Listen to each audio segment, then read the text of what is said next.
Hello everyone, in this video I'll be translating and summarizing the latest Urdu broadcast by Shahbaz Gill to make it accessible for our English-speaking audience. Let's go through the key developments and insights in Shahbaz Gill's words. First of all, countdown 68 days to go. 68 days remaining until Field Marshal Asim Munir's second retirement and the arrival of the new army chief in the country. The first news today is also related to this because I had told you that these remaining days will not pass peacefully, not for Pakistan, not for the people of Pakistan, not even for the Field Marshal, and rather now, not for the entire region either. The Field Marshal will put everything into this. Today's first news comes from the Tira Valley in Khyber Pakhtunkhwa, where Pakistan's own Air Force fighter jets bombed their own people. Horrific scenes are emerging, videos and pictures are coming in, and bodies are lying on the ground. About 25 women, children and innocent civilians were martyred in this. The situation is extremely terrifying. After all this, if you look across the entire area, there is an atmosphere of fear, anxiety, thirst for justice, grief, anger and hatred. It would not be wrong to say so. The bodies were pulled out from under the rubble. About 4 or 5 houses or the entire area were destroyed due to these bombs and missiles causing devastation. People themselves pulled the bodies out under their own efforts. But the most horrifying thing so far is that many hours, now, as I speak to you, maybe 15 hours or even more, have passed since the incident, yet neither the DG ISPR, that is, the Director General of Inter-Services Public Relations, nor the Pakistan Air Force have issued any official statement. Nor have they taken responsibility nor spoken about it. Some leaks have come out from security sources, some news has been given in the market, and the language used is very disturbing. I will just say what has been said. It has been claimed that in Tira Valley, a large amount of explosive material hidden inside a house by militants, referred to as Khawarij, exploded. Due to the explosion of this explosive material, some houses collapsed. According to reports, around the militants' houses in Gurun Nawa, there were also houses of ordinary people. Generally, it is said that militants were hiding among ordinary people. But here the language is reversed. Around the militants' houses, there were other people's houses too, which were destroyed by this blast. The militants were killed by their own explosives, while some women and children present in neighbouring houses were also harmed. What harm? Some women and children, some who look like cardboard or dry grass, just fragile, about 20 or 25 children or women. You can reduce the number and say 10 children or women have been affected. This is what the reports say. You cannot say this is trivial.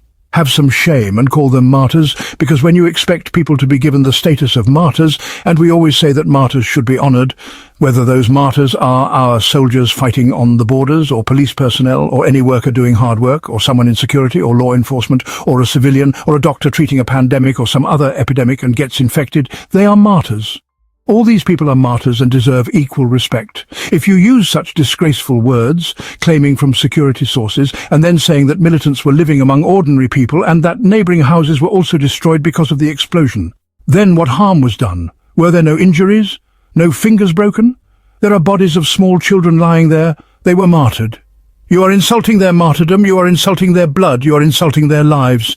Shame on whoever wrote those leaks. They should drown in shame. I don't know what kind of useless people are put in charge. Instead of calming people down and tending to the wounds, such things are done that only inflame people more. Accidents can happen anywhere, but here it is a serious matter. But if you think an accident has happened, then take responsibility. Today, I glorified some people who played the best role, our Air Force, and many of you were very upset with me about this, but I thought I should do it because they performed heroically, and I'm very proud of their performance. But was our Vice Air Marshal Aurangzeb on leave today? Could he not brief the media? Could he not issue a press release? Obviously the Air Force carried out the operation, not Punjab Police, not Khyber Pakhtunkhwa Police or Rangers. If the Air Force did the operation, then the Air Force should have taken responsibility and said that they conducted this operation in cooperation with ground security forces and that civilians were mistakenly killed due to misunderstanding or whatever terms you want to use. This is a great sorrow for us. An inquiry is ongoing and the facts will be presented to the nation. We sympathise deeply with the bereaved families and will make every effort to properly manage the wounded. On the other hand, I unfortunately saw a very mixed response from the Khyber Pakhtunkhwa government. First, the Khyber Pakhtunkhwa government remained silent, Gandapur, and then they announced a 1 crore rupees compensation. Now the question is, these Gandapur, or all those sitting in big offices, and Gandapur in particular, are the chief minister, so obviously we criticize him, but here the criticism is not entirely justified because the operation was done by someone else. Should we criticize him for that? If someone's child was martyred in this way, would 1 crore rupees suffice to erase their pain? If 1 crore rupees is given, would everything be over? This is a new trend. Announce 1 crore, give the check, and everyone stays silent. The local people living down there also keep silent when they take the money. This is beyond understanding. Why don't they protest? Why don't they stand up and say, this should stop? Imran Khan has repeatedly said this from jail. And we have repeatedly said in our vlogs that the Khyber Pakhtunkhwa government should file FIRs, that is, first information reports on these operations, should distance themselves from these operations, play their role and file FIRs against the perpetrators of internal attacks whenever they happen. We have said this repeatedly. Today, Murad Saeed also sent this message, and Imran Khan had said it many times before. I have said it maybe 10 times in my vlogs. File FIRs. Distance yourself from these operations. File FIRs against internal attackers. This is the duty of the Khyber Pakhtunkhwa government. Our public representatives do not understand what the issue is. There is ruthless damage being done to Imran Khan's political capital. I think it is a political strategy to deliberately harm Imran Khan's goodwill and people's love for him in Khyber Pakhtunkhwa, and our people are not reacting properly to this. Unfortunately, I have yet to see a single voice from across Khyber Pakhtunkhwa standing with clarity on this, from our leadership. There is no one raising a clear voice, as Imran Khan has repeatedly said that this all should stop. Moving forward, this is what happened today. Another aspect is that Mohammed Nasir Siddiqui wrote about the Tira Valley that we have a professional air force. This air force can, in the dark of night, strike enemy planes 250 kilometers away with 100% accuracy, ensuring no civilian casualties. The air force can conduct operations several kilometers away from enemy bases, making sure there are no civilian casualties. But this same air force, while operating within their own country, cannot see these ordinary houses and ends up bombing innocent civilians. Dozens of innocent children have been victims of these Air Force operations. Mohammed Nasir Siddiqui writes this and demands the same. We recalled that Mohsin Naqvi shared a story about our Air Force. He said that when they attacked an Indian airbase hundreds of miles away, their accuracy was such that they knew how to separate civilians from military targets. He said that one missile slightly missed, and they worried it might hit civilians because they only intended to hit military targets. That missile eventually hit an oil depot, and with Allah's help, no civilians were harmed. They fired the missiles carefully. If one missile was off while firing, they got very worried because they did not want to attack any civilian population. So you are so careful about Indian civilians, showing such clarity in your response, but inside Pakistan, 25 Pakistani civilians were martyred, and from DG ISPR to the Air Force, everyone remains silent. From the government to who knows, no one is here. Not the Field Marshal, not any responsible government official. They all flew away on government planes, bringing hundreds of their sycophants along to London. They will talk later. They have already reached the United States of America to enjoy lavishly. Booking rooms in big hotels with your money, sitting there, while innocent civilians are being martyred, and their bodies are being pulled out by themselves. No one knows what to do. Now the situation there is that the local people have announced that they will protest. The local leadership says they will protest. For example, Didak's chairman, member of the Provincial Assembly Abdul Ghani Afridi, made a speech and said, "No matter how many days I have to sit on the road, I will sit there. Then I will sit in front of my house and protest. If people come with me, I will join them." The people on the ground are saying these things. As I told you, Pakistan Tehreek-e-Insaf's goodwill there is being severely damaged. This entire situation has developed there, which is very unfortunate. I can only say this. If we were careful about India, why can't we be careful in our own country? This is a question we must now ask ourselves. Earlier, we used to call it collateral damage.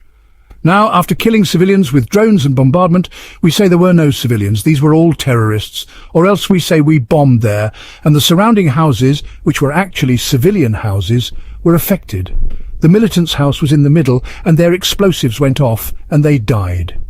We are not even willing to take responsibility and say this action was ours and happened because of us. Okay, moving to the next news. Godra, yesterday we informed you about a very tragic matter where our worker Qasim Kokar was martyred in jail. By the grace of God, Asim Munir and his associates had already been convicted in relation to the May 9th incidents. 51 people got 5-year sentences. These are the people who were sentenced, and these are the judges whose pictures I am showing you. They gave sentences without fulfilling proper legal procedures. This unjust killing also implicates those judges. Also, let me tell you, when Qasim Kokar's body was handed over to his relatives, the body had handcuffs on it. Yes, I am not saying this, his relatives have said it. Today, Salman Akram Raja told the press that when the jail authorities handed over Qasim Kokar's body to the relatives, the body still had handcuffs on it. Think of the cruelty, the shamelessness. No religion or moral code or humanity or law allows you to hand over a corpse with handcuffs on. When you give a body to the relatives and the hands are still cuffed, where have these people gone? Don't they feel shame? They don't even know whether the person is dead or not. What kind of minds are these? It is beyond my understanding how far they have fallen. Next news. Today there was another hearing in Imran Khan's case. His lawyers and family members attended. Imran Khan sent another set of messages that his sister later shared with the media related to Asim Munir. The first message was, he, meaning Imran, is ordering Ali Amin Gandapur, Barrister Gohar and Barrister Saif to immediately end contacts with the establishment. Basically cut off all links with Asim Munir and the other generals. This order came from him from inside prison. Either they know that they have been in contact, or previously there were talks which he had already forbidden. From inside jail he gives clear instructions: do not engage in talks. He said that whoever wants to talk should come to the jail and talk to him directly. Remember when from America some of our turncoats and some of our generals persuaded some doctors, and those doctors, in pursuit of self-promotion, went there. Our friends' movement in America suffered severe damage. We are still trying to recover from that. I must admit the knife in the back was very deep. Recovery is taking time, but by God's grace we will recover. Now Imran Khan has given a clear message, as I had earlier suggested, that if anyone wants to talk they have Imran Khan's address. Imran Khan is in Adiala. Asim Munir knows he is there. If generals truly want to speak for Pakistan's betterment, they can come to Adiala jail and speak to him. It is not my or anyone else's job to negotiate with the generals. If the generals want to do good for Pakistan, they can do it in Adiala jail. Everything else outside is nonsense, a waste of time, an attempt to kill our movement, which they did very effectively through those turncoats and some of our agents. Moving on, he, meaning Imran, also said that Asim Munir is carrying out all these measures to strengthen his own seat and to stay in power for a long time. First, he turned my 2/3 majority victory into a loss in the elections. Then, by bringing the 26th Amendment, he took control of the judiciary. Imran Khan also said that Pakistan's agreement with Saudi Arabia is welcome and good for Pakistan, that Pakistan has been assigned a role in protecting the 2 holy mosques. Remember the day that agreement was made? I said at that time I would not comment on it, and would wait for Imran Khan's reaction. Now, you see why I withheld comment. I only reported what others were saying. Imran Khan also said that on October 1st, 2021, that cricket team was confident and strong. They defeated India by 10 wickets. But Mohsin Naqvi destroyed that team, and the board, he ruined it. And a main reason for that destruction is Mohsin Naqvi and Asim Munir, who are above him. He joked that the only way the next match could be won is if the opening batsmen were Field Marshal Asim Munir and Mohsin Naqvi. The umpires were Sikandar Sultan Raja, Qazi Faiz Isa, and the third umpire, Justice Sarfraz Doga. Only then could the match be won. This is Imran Khan's dark sarcasm about cricket administration. Dr. Noman Niazi looks deeply into cricket matters. He says that the people on the board for international cricket have hotel management degrees and used to do horse race commentary. The director of domestic cricket is a deputy commissioner. The chief operating officer is a bureaucrat, positions filled by people for monetary reasons. The board is financially very powerful. The field marshal has a direct interest. Hence, Mohsin Naqvi is placed there with bureaucrats handpicked by him. It's all about making money, not about cricket. Imran Khan appealed for the Peshawar gathering. He urged all to work together to make it successful. Finally, he again urged that operations in KP be stopped immediately. He had already been saying this. Maybe the Tira Valley incident didn't reach them yet, but he has been consistently saying to stop operations. Operations in KP are destructive. Sit down, talk, resolve matters peacefully. See what Imran Khan has repeatedly said and how today's outcomes have gone the other way. Then the so-called journalists sent there, the token reporters. One of them tried to behave rudely with Miss Alima Khan outside the jail. Those lowlifes are out there. This is the mindset of some of our media people. Next, news is very interesting and will surprise you.